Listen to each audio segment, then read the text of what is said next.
Okay, well, like I said, I was going to go live tonight again just because, I've been getting messages from people.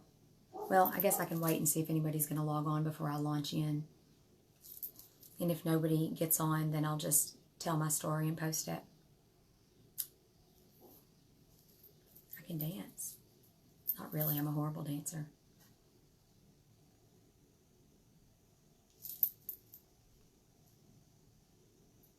Hey, Nay.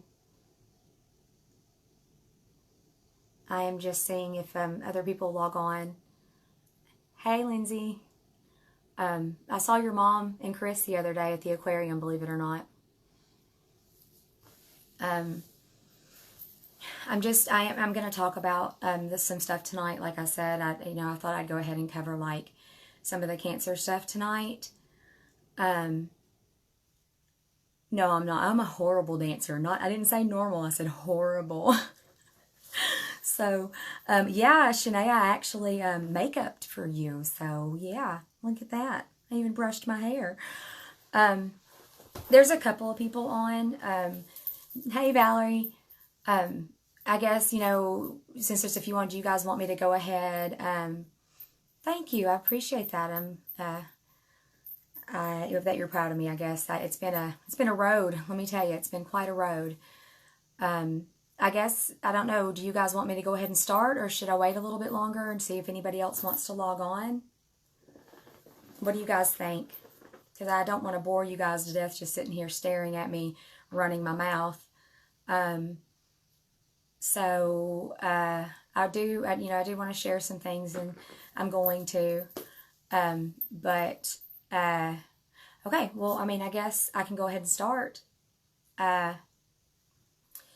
So in 2015, I was already living down here with my husband, Zach. Some of you guys have met him, some of them have not. Some of you are good friends with him, some of them, some of you guys are not.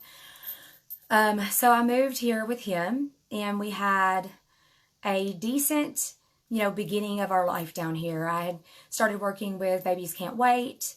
It was a lot of fun. I was enjoying going in home and still working with my baby dolls. My backdrop?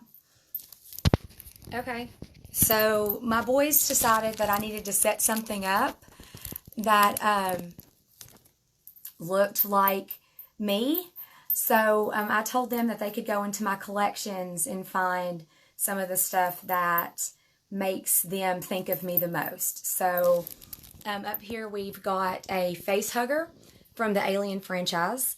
And I collect skeletons and things from Nightmare Before Christmas. That's a Baymax because he's healing. There's another alien in the back. And there's the main people from Labyrinth, because that's my favorite movie in the world aside from the Alien franchise. And then there is my giant skeleton, whom I love. She's gorgeous. Like, seriously, if I could get my hair to do that, I would do it all day long. Then there's Groot and, that sort of thing. So, my boys wanted me to put things in here that would let people know who I am as a person, which I thought was a great idea. I'm kind of an odd mama. I've always been kind of an odd mama.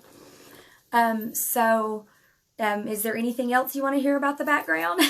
Yeah, no, Baymax is great. Yeah, Lindsay, you do need to come see me. I would love that. Okay, so where was I? Oh, okay, so I moved down here with my husband. It took him 2 years to get me down here because I did not want to move from Tennessee. I didn't want to leave my family, but, we ended up here.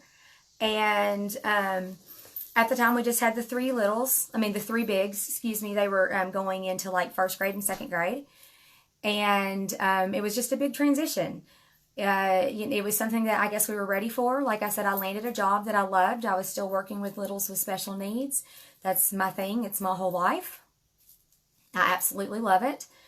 So we had a good year. Sorry, I'm not trying to show you my chest there. I was trying to rearrange the camera a little bit. We had a really good year down here. Made some good friends in the neighborhood. Helped out with the pool. And then after being here for a while and Zach settling into his nurse practitioner job, we decided that Sorry, some of this stuff is going to be a little hard to talk about. We had decided that we were ready to have a child together. At the same time, in my left breast, I had a spot that itched. It had itched for a long time. I would say probably 3 years. So it's not anything really that I worried about or really thought of. It wasn't something that was on my mind. It was just kind of an absent scratch that I would do on my chest. And so, that went on for a while. I told Zach about it. We both didn't think it was a big deal. I guess it was silly of me to put off, anything that has to do with cancer in the breast because, it runs so prominently in my family. And so I put it off. I put it off for a good 6 months and ignored it until I started feeling a lump growing in the place that itched. So, it was hard. But when he gave me that green light to say, yeah, let's try to have a kid together. Let's do this. We love each other. We've been together for 3 years now. We're settled. Let's go for it. Let's try to have a child. He said, but before we try, you have to go to the doctor for what's going on with the itching and the new mass that has grown. I fought it for a while. I didn't want to do it. I knew what was going to be said. I knew what was going to happen. I went to my family practitioner and told him what was going on and about my family history. And he said, well, I'm not even going to bother with feeling it. I'm just going to send you straight for an ultrasound of your left breast. So I said, okay. And, when those things happen, one of the first calls you ever make is your mom. So I called my mom and she was like, just breathe, sis, just breathe. It's not going to be cancer. Just breathe. You're going to be fine. You're going to get in there. They're going to ultrasound it. They're going to be like, no big deal. It's just a cyst. You're fine. You're going to be fine.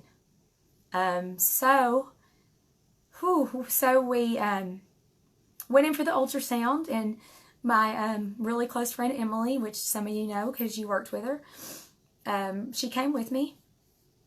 And, you're laying on this big table. And I'm sure, the women that have logged on, you've had an ultrasound.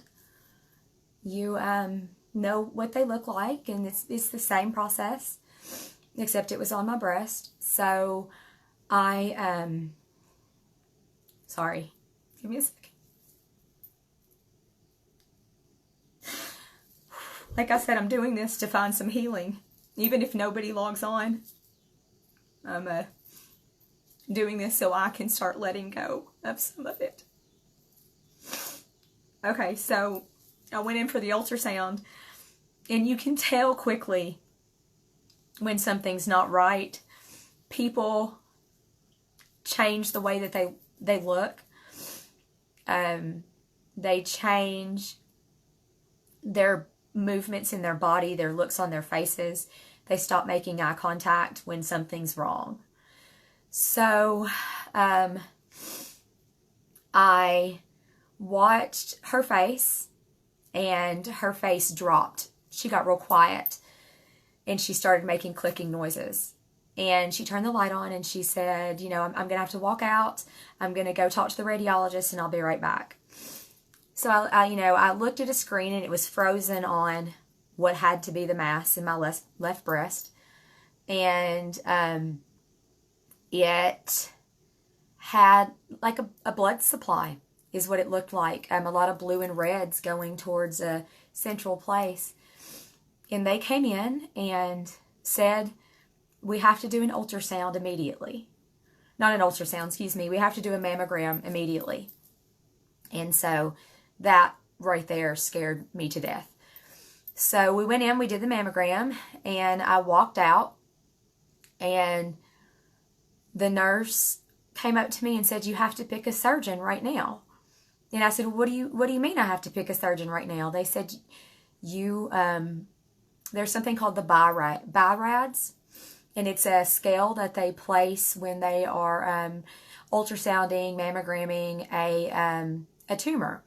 And I was extremely high on the BIRAD scale for it to be for it to be cancer. So I had them call my husband and talk to him because he works in the same medical system. And we went with a doctor named Dr. Manahan. I had to go the very next day for a biopsy.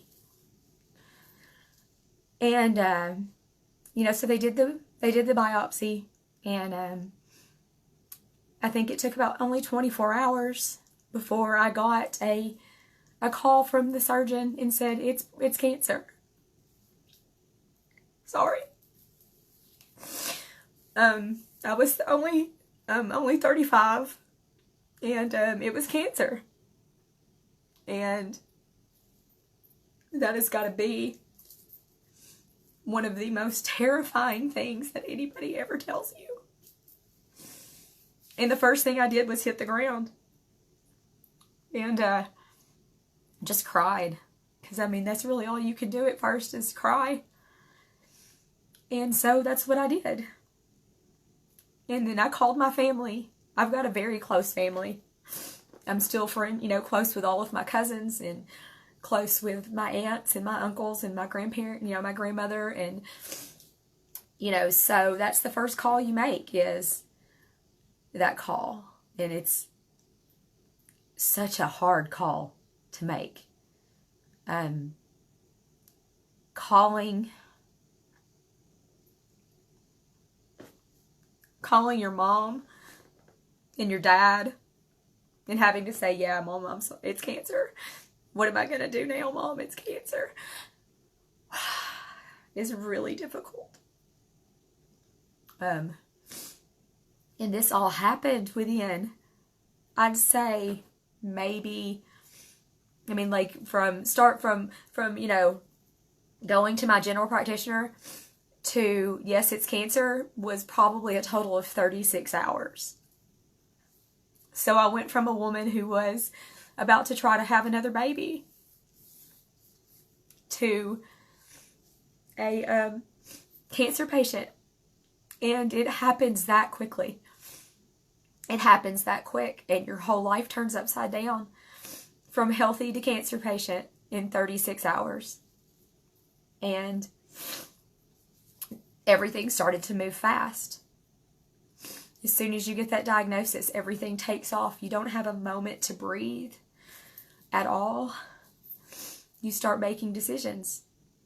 What are you going to do? Who is your oncologist? Are you going to do surgery or you're not going to do surgery? Are you going to do chemo or you're not going to do chemo? You've got people wanting you to do one thing. You've got somebody else pulling you another way. And one family member saying, you need to come here and live with us. You have kids. We've got to do this. And then you've got another family member who's, no, you've got to stay put. You got to stay where you are. And it's chaos. It's complete chaos. And everybody wants to do well, and everybody wants to do right, and everybody wants to make sure that they're helping you make the best decisions so that they don't lose you. And I get that. But I just wanted to sit outside, and I had to realize that this could be the end of my life. I may not get to see my boys grow up. I may not get to see them get married. I may not get to see them, go into middle school. Whew. So I had to choose a oncologist, and I did, and I loved him. He kind of a fatherly type, and he was a very nice man. And but before we could start chemo or anything, we had to actually find out what kind of breast cancer it was. We know it was an invasive erupted ductal carcinoma, but we did not know other things about it that are so important. So you have to find out whether you're triple positive or triple negative, or, you're just double positive. There's a lot of things that go on in dictating how your treatment's going to go. So, the triple negative, from what I understand, is what you really don't want. But I was triple positive, which means I'm estrogen, progesterone, and something called HER2 positive. And I'd say maybe 15, maybe not even that long ago, the HER2 positive would have killed me. That makes your cancer cell resistant to chemos. But they have new chemos out now that break through that, so that, the chemos can actually get in there and do what they're supposed to do. So I'm like, okay. So not only is, one of the things that makes me a woman in society's eyes trying to kill me, but my estrogen and my progesterone are too. So you start going through some real things that are quite scary, and you start really losing your identity in it all. So they, after they made that discovery, that dictated how I was going to have to do my chemotherapy. My first round, I've been through 4. So it was going to dictate my first course, of chemotherapy. And I was on something called Taxotere, carboplatin, Herceptin, and Perjeta. So this is where you start getting the hair loss side of everything. Your hair's going to fall out. And when people think of cancer patients, they think about, oh, well, you're going to get so skinny, you're going to lose weight, you're going to be sick, you're going to vomit. And that's sort of the things that, you kind of think about out when you're thinking about cancer treatment. You think you're going to go bald, you're going to get, emaciated. Well, newsflash. When you have breast cancer, you gain weight because of the massive amount of steroids that you're on. You gain weight. So I'm dealing with, I might die, and I'm dealing with, how am I going to tell my kids? I'm dealing with, it's going to take everything that makes me feminine. And it sucks. And it's scary. And it's not something that you ever want to have to go through. So, I guess the next thing that we really had to do was tell our kids that I have cancer. And how do you tell? How do you sit your children down and say, oh yeah, by the way, mom may die? How do you say that? How do you,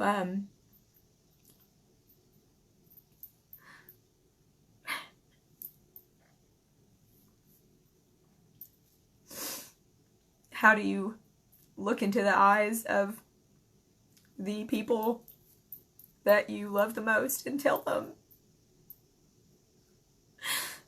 that you may not be here with them next year?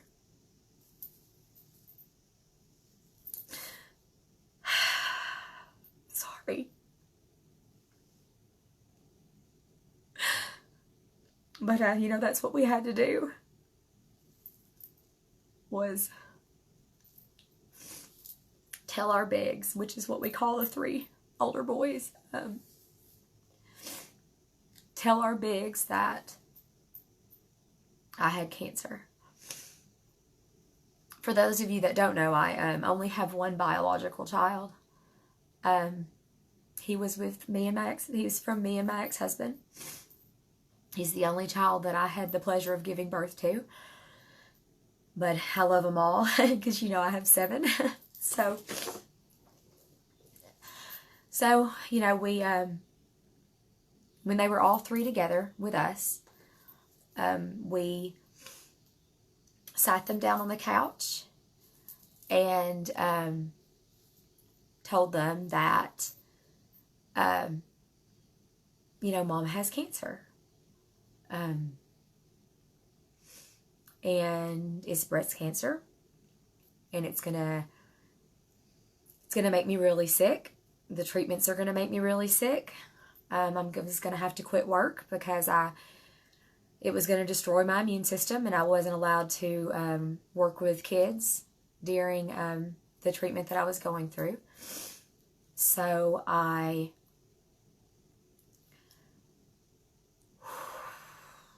just looked them in the face, and we had to tell them. And you know,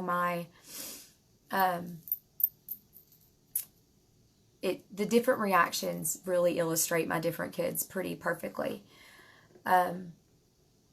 Aiden, our oldest, he'll be 13 in November, just kind of looked at me and just didn't have anything to say, right?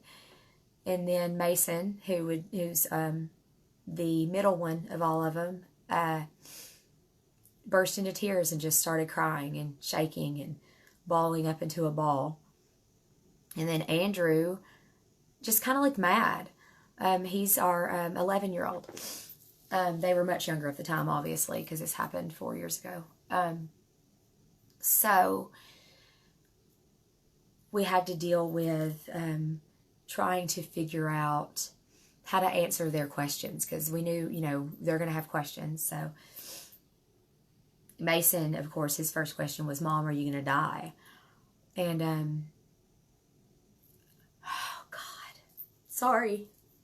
Like I said, I was going to do this for healing, and I wanted to at least get through, you know, telling the boys tonight. So, so Mason looked at me and asked me, "Mom, you know, are you going to die? And what's going to happen to me if you die? Where am I going to go?" Because, you know, he's not my husband's child. He's my ex-husband's child. So, I couldn't. I told him, I said, "Mason, I can't promise you. I can't promise you that I'm always going to be here. But I do promise you that I am going to fight. I'm going to fight every second of every day. I'm going to wake up. I'm going to take everything those doctors throw at me. And I promise you I'm going to try. But I can't promise you that I'm going to survive."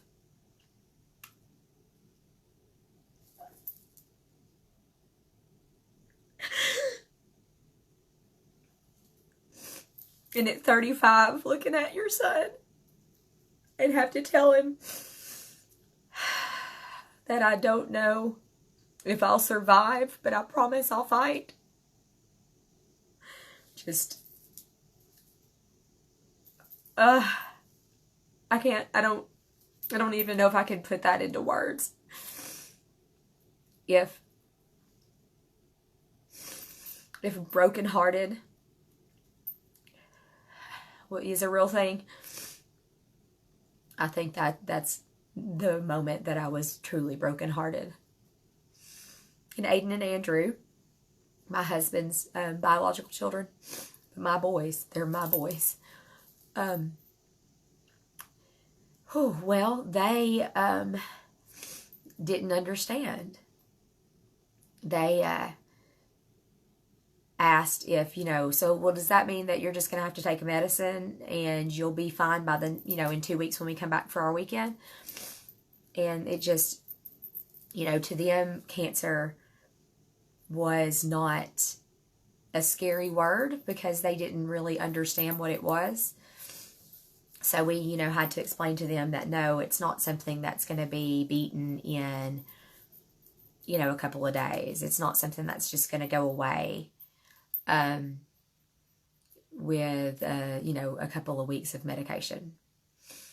So that's, you know, kind of where we were. And so the boys knew, my family knew, we had a course of action, and here we went, right? So, I guess it's important to know that I've always been an extremely healthy person. I've never spent a lot of time at doctors. I've never had a surgery before this. I'd never even been hospitalized, never had a reason to. I've always been very healthy. My first surgery was the placement of my port, which is this right here. They cut me open and then they put a port into, I believe it's an artery, to put in the chemotherapy because it is so harsh on your system and on your veins. So that's the first surgery I ever had. I had a lot of firsts during these past 4 years. A lot of firsts. So we got that surgery, and then we just waited for the doctor to say, okay, you know, here we go. It's time for chemo. So I had a doctor's appointment. I went in, and you have basically with your nurse a chemo class, right? And they're telling you all these things that are going to happen, and I'm doing all this research about what I need so I can keep my fingernails and so my hair doesn't fall out, because before you go through cancer, that sort of thing is like this huge thing weighing on you. You know, oh my God, I'm going to lose my hair. Oh my God, I'm going to lose my fingernails. You know, oh my God, you know, what am I going to look like? What's going to happen? How am I going to feel about myself? Because it's such an life-altering, shuddering thing to realize that your own body is trying to kill you. And you just, it's annihilating of who you are, I guess. It's like you get so lost in what's happening and what you're going to do that it's just you completely, yourself is gone. It's like you step out of yourself to start doing what you've got to do. So, you know, so they go in and they start talking about these things, but if you talk to another cancer patient, they're going to tell you that there's no way to describe what it's like being in that chair. And when I mean that chair, I mean that chemo chair. There's no way to really explain it, put it forth to anybody, what it's really going to be like to be there. So if you go onto my other Facebook, on my Facebook stuff, you'll actually find a video where last Breast Cancer Awareness Month, I showed how they access your port, and it's wicked. It's this crooked needle like this, and it comes in this thing, and there's, you know, a tube hanging off of it where they're going to connect all your chemotherapy stuff to you. And so I go in for my very first time to get my first chemo, and my mom's with me. And because I'm extra, I made myself this giant mermaid tail blanket. Like, you know, that this is what I'm going to do. So I decided that every chemo that I went to, I was going to have a new blanket. And so I went for my first chemo, and this woman, and, you know, they're talking to me, and, you know, you usually have a nurse that stays, that, you know, you deal with the whole time you're there. So I go in, and I'm terrified, but my terrified is typically chipper. That's how I deal with things. I'm very upbeat. I stay chipper, so I walk in and I'm smiling and I'm laughing, and because that is the best shield that I know how to put up, is happy. And, you know, that's what, you know, these sort of things are supposed to be, right? Is happy. So, you know, I went in, and this woman came up to me to access my port, and she was horrible. She could not get it in, and she kept jabbing me and jabbing me and jabbing me until finally a nurse came, an actual nurse. I don't think she was an actual nurse. I think she was like, I don't know what she was, but she wasn't there very long while I was there. And so, you know, you do your first chemo, and they were 8, sometimes 9 hours long. So when I went for the long haul, and God bless my mother, because she came to everyone and sat through everyone. So if you know my mom, for the love of God, give that woman a hug. Because I cannot imagine sitting there for those months of my first courses of chemo. And I'd love to say I withered away. I didn't. I gained weight. Because like I said, the steroids. I didn't wither away. But I did get very sick. I know the ER staff very well. So these chemo medications that I were on, they, just like most cancer medications, if you don't know much about them, traditional cancer medications can attack every fast replicating cell in your body. And that's how it kills the cancer. It doesn't target it. It just, it's like a freaking atom bomb. It just takes out everything. It doesn't care. If it fast replicates, it is going to kill it. So that's why you lose your hair. Fun fact, it's not just the hair on your head. Your eyebrows go, your eyelashes go, your leg hair, your arm hair, your underarm hair, your other areas. It all falls out. And why that may seem okay, it is extremely uncomfortable. And you look, pretty odd. I got decent at makeup and I can put on a pair of fake eyelashes, let me tell you.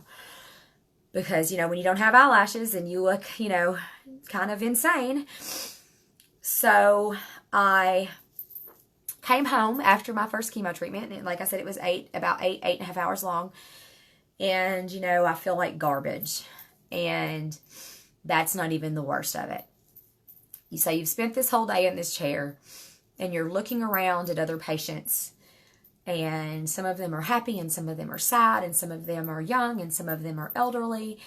And it's just this modge podge of people who are mismatched, or whatever you want to call it, of people who are just trying to do everything that they can to survive. It's just a building full of people who don't want to die. I think that's the best way to put it. That's the best way to put it, is this building full of people who don't want to die, and the other half is people trying to stop you from dying. So I came home and I went to bed, and of course, like I said, Mom was here and Mason was here, and I woke up the next day by myself. My husband was at work. Mason was, I believe, in school. And I was by myself.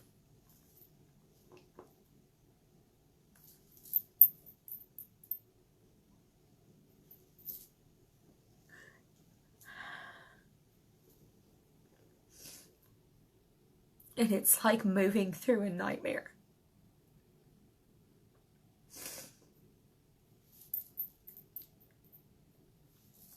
Waking up that first day after chemotherapy when you've never done it before. It's a waking nightmare.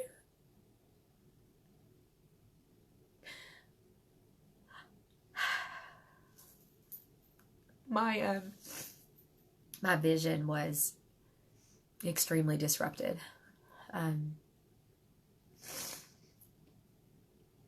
Remember when you were a kid and you would swim in the pool and you wouldn't put your goggles on, and you got chlorine in your eyes, but you were going to open your eyes in the chlorine anyway, even though it wasn't going to feel good, and when you get out it wasn't going to look right?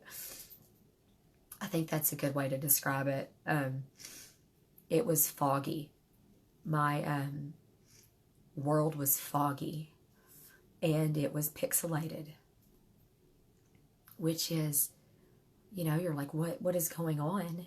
This wasn't in the paperwork. You didn't teach me this at chemo class, that I was going to wake up, flip on my lights, and not only was I going to feel like a giant bowl of hot flipping garbage, the world wasn't going to look right. it wasn't going to be the world that I went to bed with. It's going to be this different place. Like you're waking up in a freaking video game where like everything is different and everything is changed. And I'm home by myself. And I wake up and it's all changed.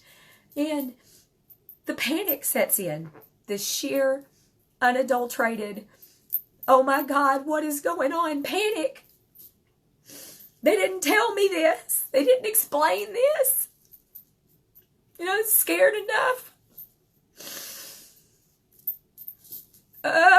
Right? Just, what? So, I actually had to go over to my neighbor's house who was she was an ER nurse and a 2-time cancer patient, and she was also on all my HIPAA information so she could talk to my doctors. And she called them up and she was like, what is wrong with you people? Are you doing this to other patients? Did you really send her home without anything for anxiety and didn't explain to her what it was going to be like when she woke up? Like, she was just lost it on the nurses and the doctors over the phone. And they all knew her because it's, once again, all the same medical system. So I'm sitting in her kitchen bawling and shaking, and I'm scared to open my eyes. And I'm sick, and I feel horrible. And I've got to go back in there and get another shot to make sure my immune system doesn't get too low. So not only did I have to spend 8.5 hours in there the day before, but then I had to go in again and get shots so that I'm able to function, so my immune system isn't so low that I get put in the hospital because I went to the grocery store. So after she rants at them, they call me in something for my anxiety. And she goes and picks it up and puts me back in bed after, so, I can actually get there to get the shot. So so I get the shot, and you go home, and believe it or not, you have to take an allergy pill along with the shot to keep your immune system up, because it hurts. It kicks your white blood cell count into overdrive.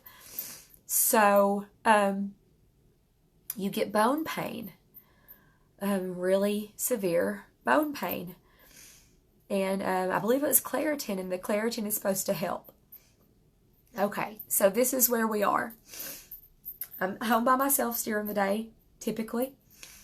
I have disruption of my vision because of the chemotherapy. And I've got severe bone pain from the shot. So they told me that the worst of the symptoms from the chemotherapy are going to start 48 hours after the treatment. So I'm sitting here, and I am just, I don't want to go to bed. I don't want that 48-hour line to hit, right? So I go to bed that next night, not knowing what I was going to wake up to. And they weren't kidding. They weren't kidding at all. That 48-hour mark is like a death toll. Because you wake up sick. You wake up in pain. And you wake up scared. And you're shaking. And you don't know what to do. You just want to die, really. So that first course of chemotherapy is a tough one. It's a push off a cliff. And it really helps you figure out what your next couple of months are going to be.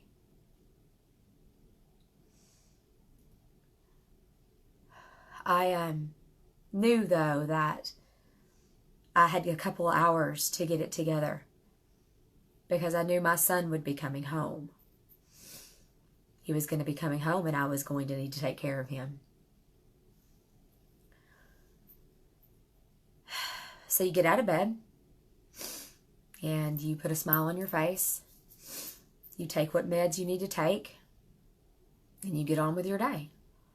And, you do your laundry and you get dinner started and you do what you got to do and, try to make it work. Because the last thing that you can do is admit defeat. So that's basically what chemotherapy went like. And then they said, oh, well, you're going to keep your hair until about the second round, and then your hair is going to start coming out. Let me tell you how fun that is. It's like every step of the freaking way, it's pain. So we lose hair every flipping day. We lose hair. It's falling out. It's dropping all over the house. And now I've got 3 little girls with long hair. So let me tell you, that's fun. But you're thinking, okay, it's just going to fall out. It's not going to be a big deal. It's a big deal. It hurts. It actually hurts. I didn't think losing your hair would hurt. But it's like, really? Really? Okay, so you're going to make me super sick. You're going to make me in a lot of pain. Then you're going to make it hurt for your freaking hair to fall out? Like, is that a thing? Is that a thing we do now? Obviously, it's a thing we do now. So, my hair starts to fall out in clumps. So, what do you do when your hair falls out in clumps? You shave it. I found it really funny, though, that my cousin Jacob called me and was like, hey, let's mess with Greg. He's another one of my cousins who's like, he's a musician. He's got great hair. And my cousin Jake is bald. So he's like, let's mess with Greg. And I'm going to call up Greg and tell him that you're really upset about losing your hair. And we're all going to shave our heads in solidarity, which I think is an insane tradition. Please, God, no. Like, don't do that. So, I don't know if he did it or not, but I was like, please don't talk Greg into shaving his head. It would have been horrible. And the bad thing is that he probably would have done it because we're family and he loves me that much that he probably would have shaved off his beautiful hair. So, so the hair goes, right? And that's great fun. It did help me be a skeleton for Halloween. That's always a plus. My skeletons, love them. So here we are. And, you think that, okay, you've got the bone pain, you're nauseated and sick, and it's not just nausea, let me tell you people. It is not just nausea. It's your entire tract. It attacks all those replicating cells from top to bottom. I know that's a little bit too much information, but there it is. So you're like, okay, what else could it possibly throw at me? No, it's not done. It's definitely not done with you. So your bone pain, you're sick, you lose your hair. And then comes this spectacular stuff called folliculitis. Apparently it's a hair scalp or hair follicle thing. And I get these giant whelps on my head. So my bones hurt. I am sick as can be, sicker than I've ever imagined being sick. My hair's gone and I've got these massive, painful, bump sores on my bald head. So pleasant. And I'm sure I was so pleasant to be around also, because I'm, typically so pleasant to be around anyway. Then it has to throw something else at you. So I'm not going to recap everything again, but, we're up to a lot. And it's like, oh yeah, now everything you eat is going to taste horrific. So your doctor's saying eat, drink, make sure you're keeping your strength up, do this, take that, don't forget this, do this. And everything you eat tastes horrible. And I'm not sure, but I think that's different for everybody. So for me, everything had this really strange yogurt taste. And I don't hate yogurt. I like yogurt.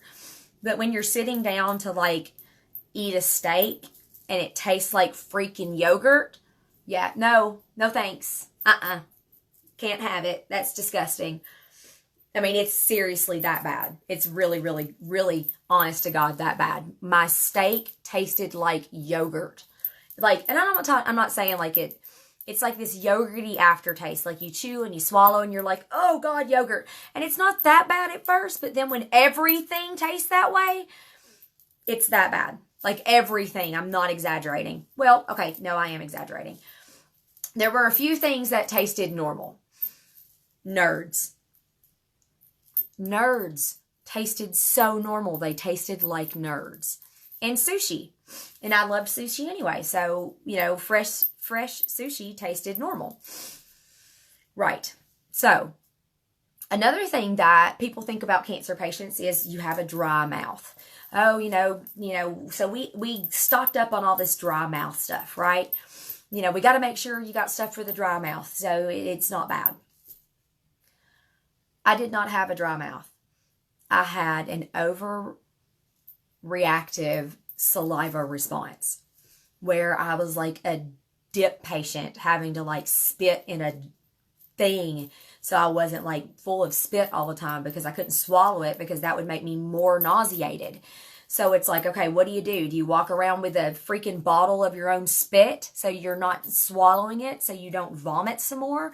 I mean, like that's quite a toss-up. Like, what do you do? What do you do? So, I chose the bottle of my spit to spit in. I wasn't going out much anyway, obviously, because I was very tired and very sick and just all over miserable. And, you know, people the entire time are saying to you, you know, and I hate to bring this in, but somebody had really wanted me to, you know, it's in God's plan. Put it in God's hands. I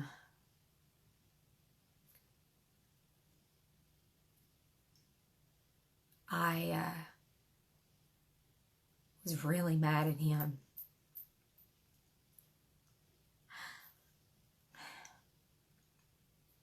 I went in because I was ready to have more kids.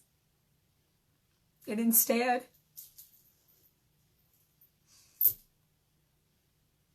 I am in bed sick.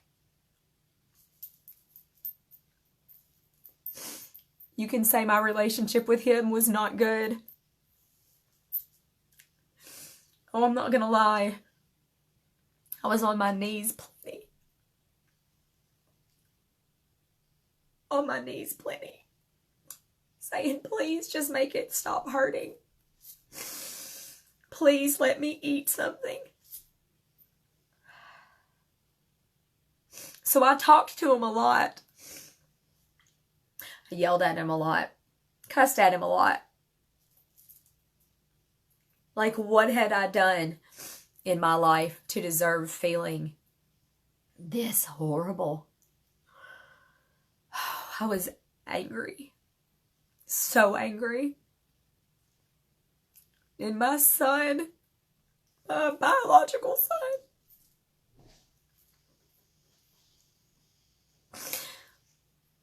was so sad and so angry. He had to watch me dissolve into sickness. Because trust me, if the cancer doesn't kill you, the treatments will.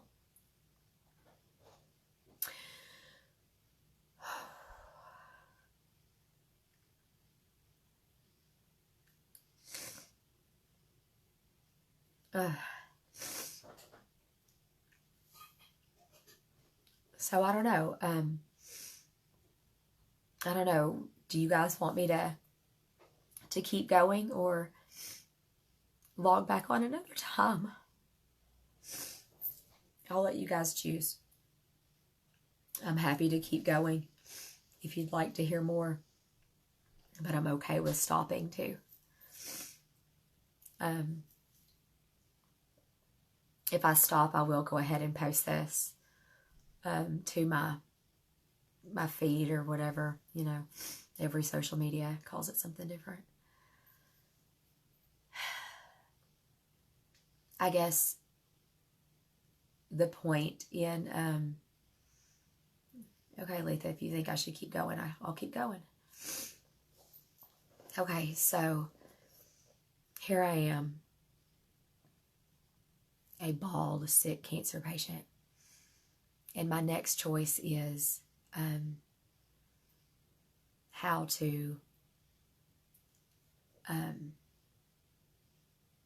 move forward post-chemo. So, okay, so here we go. I had been doing my research, and I told my doctor that I wanted to go with a bilateral mastectomy. I said, I'm never doing this cancer thing again. I am not doing this again. Take them. We can rebuild them. Take them. So my doctor said, well, we could just do a lumpectomy. It's fine. I said, no, no, get rid of them. I am done. I don't need them to be real anymore. I'm not going to be having any more kids. The, chemotherapy took care of that. It fries that because mine, like I said earlier, was estrogen and progesterone positive. So, right. So I went and saw a plastic surgeon who would be doing the reconstruction. And he was, I wanted something called a deep reconstruction, which means I would have no implant. I was like, I just fought this hard to get a foreign body out of me. You're not going to stick two more in me.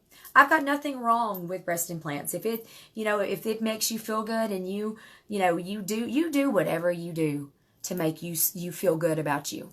That's that, but I didn't want anything else put in there that after such a fight to get it out, right? So the deep reconstruction is a reconstruction where they actually use the stomach skin, fat, veins, like the vessels, and even some of the nerve endings, but they don't touch your stomach muscles. I have back issues, so I couldn't touch my the stomach muscles, which is fine. Okay, well, great. Keep my muscles in me. That's wonderful. So I get set up with Emory University Hospital, because that was the closest hospital around that did it, because 4 years ago it was still a pretty new surgery. So once again, the only other surgery I'd ever had was my port placement for my chemotherapy. So my cousin Liege, she's like a big sister to me, comes down, and me and her and Zach get a hotel in Atlanta. And she's like, Diana, why are you so scared? And I said, Liege, I've never had surgery. And that hit her like a ton of bricks. She's like, you've never, she said, Diana, I didn't even think about it. You've never been in the hospital. I said, no, I haven't. And this is a huge surgery. So all my doctors came. I had, for the big surgery, which turned out to be an 11.5-hour surgery. And I had a general surgeon, a surgical oncologist, a vascular surgeon, a microvascular surgeon, and something else. I don't remember. There was a lot of people in there. Let's just put it that way. So they go in and they remove the tissue. They did what's called a skin sparing mastectomy. And for anybody that doesn't want to hear it, sorry, but it wasn't nipple sparing. It was just skin sparing. So they go in and they take all that out. And, that's kind of the general surgeon, surgical oncology thing. They go in and they, cut them out, cut everything out. And then the rest of the time, which is a pretty short amount of time, but the rest of the time is rebuilding. And it was, like I said, it was 11.5 hours. When I came out of surgery, when I actually remember being out of surgery, I was in my room. And I looked down, and there's a taped, it almost looks like a yellow puppy pad over my chest. And I'm like, okay. Like, what is this? What's underneath, what's behind door number 2, I guess. Okay.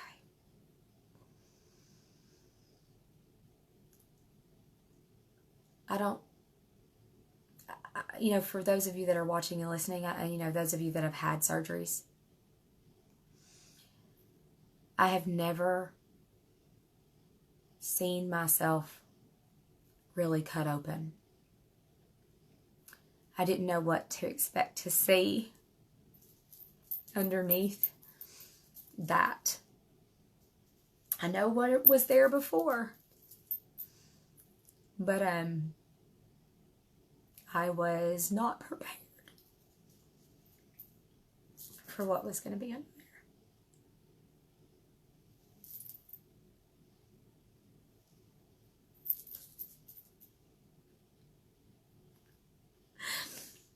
I wasn't prepared. I don't think there's any way to prepare for what the fallout is from a surgery like that.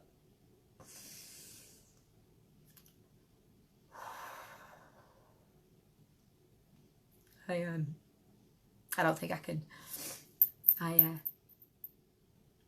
can fully explain the fear. So I knew I was going to have to see underneath, because for the first I think about 48 hours, they come in once an hour, and there's a blue stitch on the outside of both of your breasts where they would have to come in and use a Doppler to make sure that the blood is still pumping, because a really big risk with the type of surgery reconstruction I had was that the veins, the vessels that they moved up, would not pump blood, and the entire upper part of your chest would die. Basically, the breast tissue, what was left, would die. So, yeah. And that part of it, it made me giggle. I know that's so strange. The nurses thought it was hilarious. They loved it. Because every time they'd come in, it was like a kid in a candy store. Like, is it working today? And like, I would laugh and I would giggle. Because it was fun. It was exciting. Like, and I would hear the blood flow, and like this wave of relief every hour that they came in and the blood was flowing was just phenomenal. It's working, it's taking, it's not gonna, rot. Basically, I'm not gonna rot. I mean, that's the only way to put it. And you trust me, you are really happy when you're hearing you're not gonna rot. But like I said, I'm a chipper person. So I was chipper the entire time. Yes, I still had to look at what was underneath that. So I did. And